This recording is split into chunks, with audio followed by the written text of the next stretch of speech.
Hey guys, it's Mary from B&T Realty. So after a long stretch where buyers were competing for too few of homes, inventory has now made its comeback.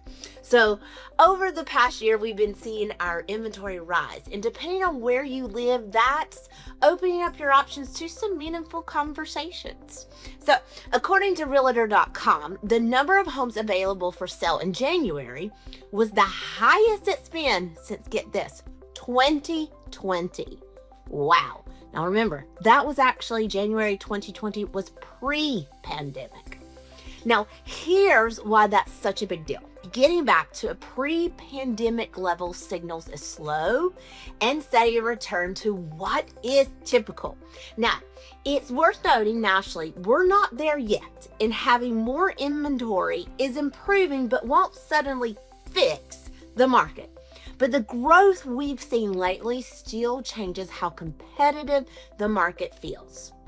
So when there are more homes for sale, buyers gain time, option, and leverage.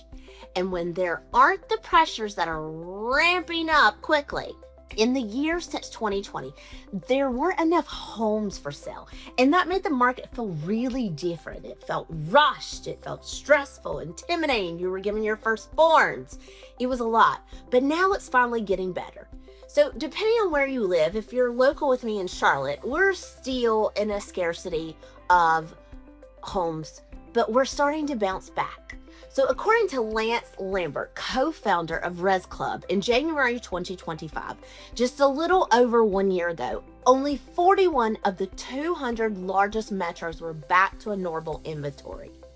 But around the end of the year, almost half, 90 of the largest 20 metro areas were back at or above typical levels.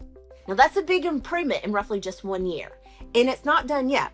Looking ahead, forecasts suggest that the numbers of homes for sale could rise another 10% this year, which means even more markets should join the list of places that the supply has actually rebounded and come back up. Now again, in Charlotte, we still are not one of those metro areas that have hit above standard. Here's a graph that shows what an extra 10% would do for the market this year. You can see that the projected growth, shown in the dotted line, hits inventory levels seen in 2027 and 2019 by roughly this fall. That means we may reach normal by the end of the year nationally. And that changes your home search in a good way. As Hannah Jones, Senior Economic Research Analysis at Realtor.com, she puts it this way, okay? Housing market conditions are gradually rebounding, and after several years of extreme seller advantage, buyers are beginning to see more options and more modest negotiation power as inventory continues to improve. So in other words, the market is starting to work for buyers again and not working against them. Here's the bottom line, you know I will always give it to you. Inventory isn't fully back to normal everywhere, but it's moving in that right direction.